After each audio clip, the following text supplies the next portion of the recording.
Yes, welcome back. This is F a Rap Critic. I'm still your boy Malik 16 from Plates and Crates. And no, we did not grow bigger and the room didn't grow smaller. This is still the teenage bedroom of a couple generations in mom's house, mom's crib, back in Harlem. Shout out to Harlem. And you know my very special guest. This is still Nephew. What's your name? My name is Ramel. I'm from Harlem. And what album are we going over today? All Eyez on Me by Tupac. Rest in peace, Tupac. And this is disc 2 of that double album, the classic that was dropped in 1996, February of 1996, and all of the controversy and beautiful madness that surrounded it. So this is category 2, where we go over the rap performance on this album. With no further ado, we're gonna jump into it. If you have not already, please like and subscribe to the channel, smash that like button, and hit the notification bell as well. Okay, Dimension 1, personality and charisma. Sir, how much personality and charisma did Tupac Shakur show on this album? Did he? He did, and a lot of it. How does that come through? It comes through in many different ways, He put a lot of himself into this album, especially, at that time coming out of jail and signing a new record deal. We wanted to let people know he still got it. Out of prison, a whole different life than jail, because I think he's done jail a couple times at that point, or up to that point. But prison, that was a different experience that they say would change most people. So, it's interesting that he chose to come out very celebratory, and we get to hear Pac laughing. We get a lot of Pac talking in between, so the personality shines through. We talked about the talking parts in the first video, where if the raps don't explain things sometimes, the talking does. And Pac is doing a lot of talking on this album. Run the Streets, at the end, he's talking to the woman about, trying to convince her almost, right? He's like, please, can you cook those ribs? And then we talk Picture Me Rolling, where he's doing a roll call of all the people he considers to be haters. Wonder Why, he's speaking to Dolores Tucker and explaining why he made the song. Shorty Wanna Be a Thug, he's talking to this imaginary shorty. He's like, how old is you? You're only 16? Yeah, I think those are the key points where you get Tupac's personality. Tupac is also famous for putting his personality into his rap style. We'll talk more about that when we talk about delivery. So something for you all to consider on a scale from 1 to 5 heartbeats. And I think you said something real important yesterday about his personality. And maybe we can talk about that in the next dimension. So Dimension 2, suspension of disbelief or believability. How much of that was going on? And so, is this an album where you're asked to suspend your disbelief, like he's going into a character or taking you through a fantasy story? Or is this straight Tupac? Straight Tupac. Alright, so then of course, if it's straight Tupac, the question is, how much do we believe Pac? Do we believe what he's talking about on this album? Most of it, yes, because some, like you said, there was one song where he was talking to the prosecutors in the court. Then there was another song where he was talking to this woman, telling her, and you wonder why they call you names and stuff. That song. Yeah, like we don't know if that's a true story or not, because at the end of every verse, he's like, I love you like a sister. But that could have been any woman that he had love for, because, but it could have been a specific woman that he didn't want to name, too. I think Pac does a good job of telling stories from a first-person angle, where it's like, man, is he really talking to a shorty that he knew that wanted to be a thug, that was in his neighborhood, or is this representing any teenager that he sees going down that path? But Tupac is good at that. You said something yesterday about if you just read the reviews alone and the coverage of Tupac and him being out of prison and him being angry at everybody, and you said What'd you say yesterday? You like from listening to it. From listening to all the stories of when he first got out of prison, they was like he was reckless, he was showing out. And you said from listening to the album. And from listening to the album, I got a whole different perspective. It wasn't really like that. Right. This is not the album where he was waging war with anybody. Again, this album really was a celebration of the West Coast and just him being free. It wasn't until the unreleased songs and the next album where you start seeing more of the, okay, here we go, it's on. Here, this was, he's making whole songs about mixing Cristal and Alizé. The whole song is about an alcoholic drink. And then, he ends this album with a love song, which, Ramel says is the weakest song on the album. But that shows you the vibe that Tupac was on. He didn't even go off on the prosecution team. He was making jokes. He was like, can you picture me? Can you see me? Instead of saying, F you and your family, West Side. He wasn't doing that. He was, I picture somebody who just like, that meme. The question is, this is always a big question surrounding Tupac in general. How much do you believe him? This is not a super bravado album, at least not this disc. This is, you got When We Ride, where he's introducing, the Outlaws. You got Holla at Me, which again, he's confronting betrayal and Ain't Hard to Find. But these are more like, if you have a problem with me, come get me, not I'm bombing first.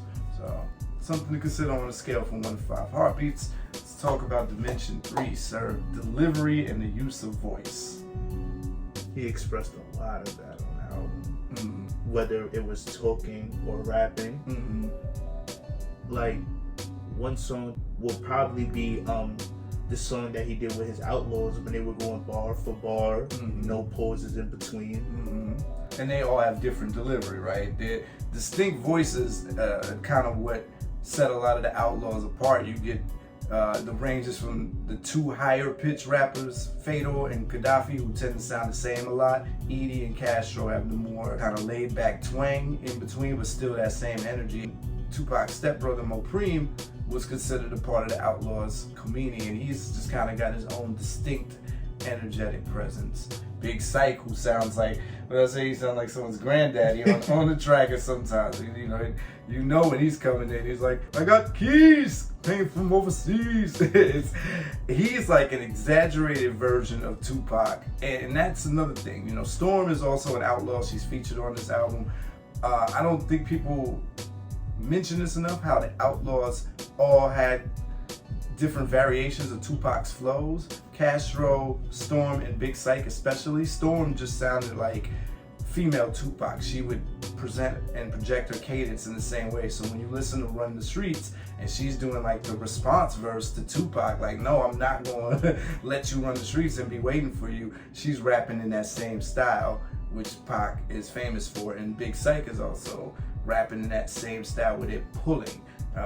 Shock G broke this down really beautifully on the Tupac documentary Thug Angel. He talked about Pac's style being similar to Martin Luther King's preaching oration voice, where he's like, I came from the mountain. He really pulls. Pac doesn't just say thug life when we ride. It's like thug life when we ride. Pac is definitely a product of his environmental influences, coming from East Coast, growing up in the Bay. That old school East Coast style of projecting mixed with some of the patterns of Bay rappers. Pac just chose to do those slower approaches that are more in the Too Short vein. Before, the Bay rappers got known for being more like the slinky, fluidy rappers who do flippity things, So Pac is coming from that more Richie Rich, Too Short, foundational Bay Area rap style with some of those East Coast sensibilities. And of course, you got our Bay Area collective, we just mentioned them. You got your Sebo and Richie Rich, who do represent more that straightforward, foundational. E40 representing the changing of the guard. E40 was the beginning of rappers rapping more fluidity and flippity. And you said you liked the way 40 came on this record. What is it that you liked about his delivery? Just every time he comes on a record, it's just that distinctive voice. Right. Right. And it added texture and contrast, and Pac does well when he has guests that contrast. You don't want another rapper who sounds exactly like Pac unless their voice is different. That's why it works when Storm is on a track with him or Big Psych, because even though they rap like him, their voices are so differently, they complement each other. So something to consider on a scale from 1 to 5 heartbeats. There's also lots of laughs. Like Wiz Khalifa has become famous for his laugh. Pac was the original laughing in between talking about thug life, So Dimension 4, the flow. Pac is famous for stretching words out. It's going to be Hennessy. It's not going to be Hennessy. That's part of his style. That's part of how he lands his rhyme schemes. It allows him to rhyme, just on the E part instead of having to rhyme the E. So now I've turned this into Hennessy. Now I can rhyme that with the number 3. I can rhyme that with G. I can rhyme that with C. But if I say Hennessy, I'm more likely gonna have to rhyme that with something that fits all those syllables. I'm gonna have to say Tennessee or something like that. I'm limited. Doing it that way, I'm able to rhyme just on the rhyming vowel sounds. It's easily parodied now, which is ironic because this is the album where Pac started adding more syllables back into his flow, his delivery. So, you're still getting that, but you're gonna get probably more words in between. You're gonna hear him do more of that pickup thing that he used to do back in his Digital Underground days. If you guys watch episode 8. So you're gonna get more of that. So I'm rapping like, I'm in the room with Ramel. When I get that, you're gonna get more of that style of Pac. Did you notice that? Yeah. He picks his voice up as he picks the pattern up instead of just going A B A B. He'll crunch like 3 syllables in a space to pick it up. And again, most of the rappers are just complimentary, with more Gaddafi and Fatal being the more syllable packed rappers. They're trying to run bars because they're from Jersey. They're still bringing that East Coast mentality into their rap style. So it's like, I'm going over the mic. Again, Castro and Edie are a little bit more in between, and there's a little bit more bounce to their syllable stacking. They're gonna space it out a little bit, stretch words out. Corrupt is on this album too, and this is where he still had that kind of just bars falling into each other kind of flow, where it's just real smooth and silky. Something to consider on the scale from 1 to 5 heartbeats. That's the flow. This takes us to Dimension 5, wordplay and bar intent. Contrary to popular belief, just as Pac was adding more syllables to his resume, this was also the beginning of Pac doing more with words. You will get imagery, you will get alliteration in certain parts. Pac was one of the biggest culprits of alliteration. He really liked putting the same consonant sounds together. What do you think about wordplay and bar intent on this album? You think there was any? Yeah, some of the. Yeah, I can't really think. Pac is not famous for having these, super clever. Yeah, I mean, I'm trying to think if there was any there's no onomatopoeia, there's no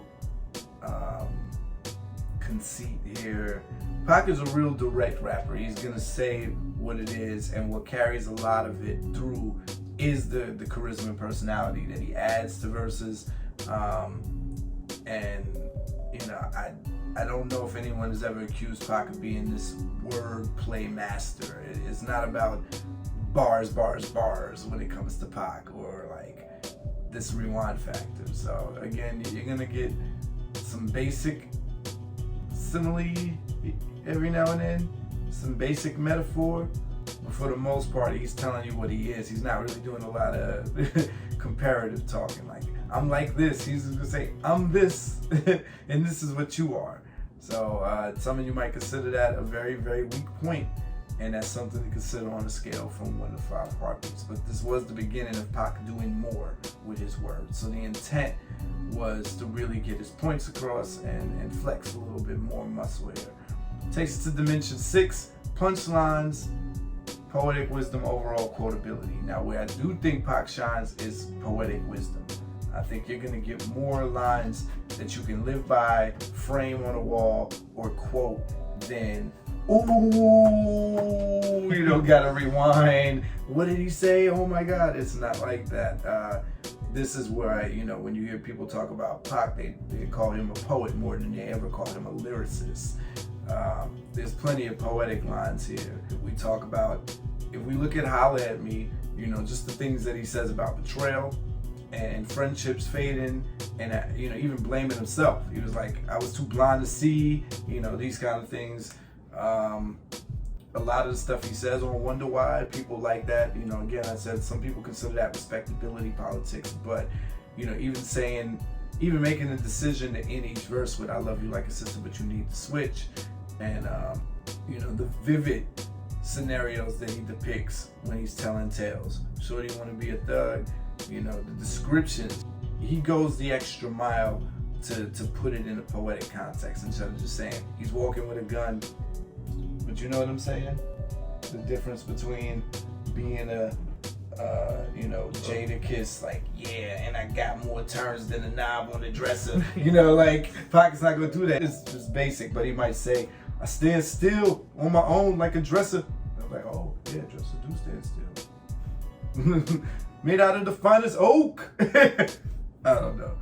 Anything you want to say about the punchlines or poetic wisdom on here? Not too much. I mean, he did do poet stuff, right? Mm-hmm. Yeah. On this particular disc, you're not getting the kinds of guests here that are like blowing things out the frame with more of these devices or punchlines. It's more about complimenting Pac's style, staying on the same topic. Checkout time, if they're rapping about, being in a hotel, then, they're being in a hotel. Which takes us to Dimension 7. So, something for y'all to rank on a scale from 1 to 5 heartbeats when it comes to punchlines, poetic wisdom, and quotability. Dimension 7. Concepts. Ramel, you and I were talking about this yesterday. What would be considered concepts on this album? I think we brought up checkout time. Checkout time was kind of a concept. It's a loose concept because, the song just sounds like it's the verses, each individual verse, Corrupt's verse, Big Syke's verse, and Tupac's verse, are just sounding like here's another California day or another day in our life being on the road.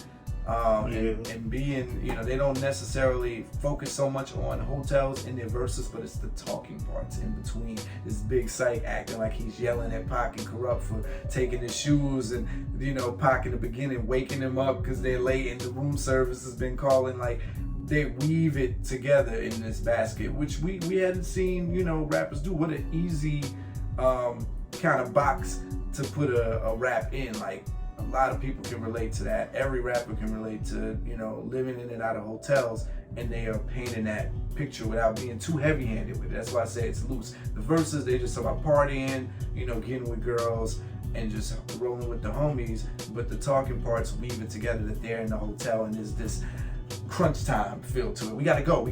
Even in the hook, we gotta go. Even though that's calm, in between, they're like, come on, y'all.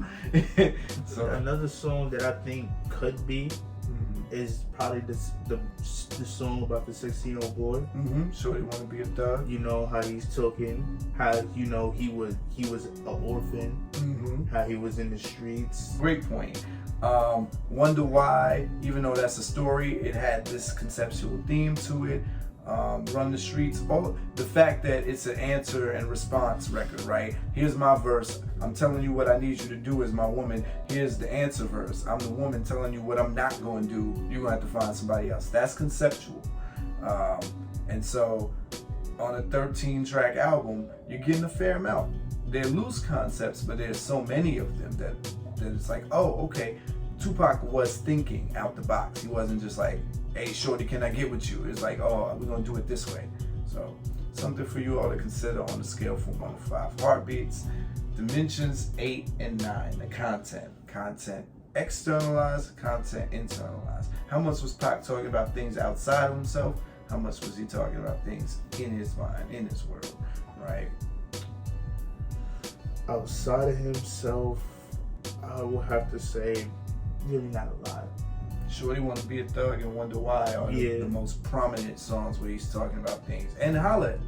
Well, no, Holla at Me is in the middle because he's talking about his feelings about these people turning on him or letting him down. So that's a prime example of being in between dimensions 8 and 9. It's how I feel about things going around me, but it's how I feel at the end of the day. Whereas Wonder Why and Shorty Wanna Be a Thug are more from the observer's point of view. Like, damn, I'm just watching you do this. I'm just telling the story of what I see you doing.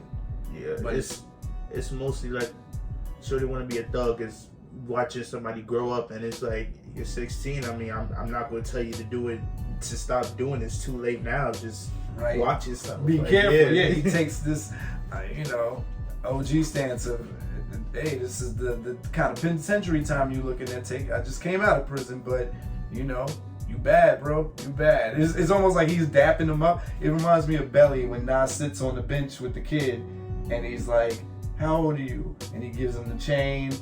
You ever seen Belly, that part? Belly, the movie? Yeah. I never seen it. Oh, well, we gotta watch Belly, man. That's crazy. I feel like I've let him down, y'all. All right, so yeah, those are probably the most, blatant and just obvious, significant content songs where Tupac is talking about things outside of his world. It wouldn't be a Tupac project without him doing that, honestly.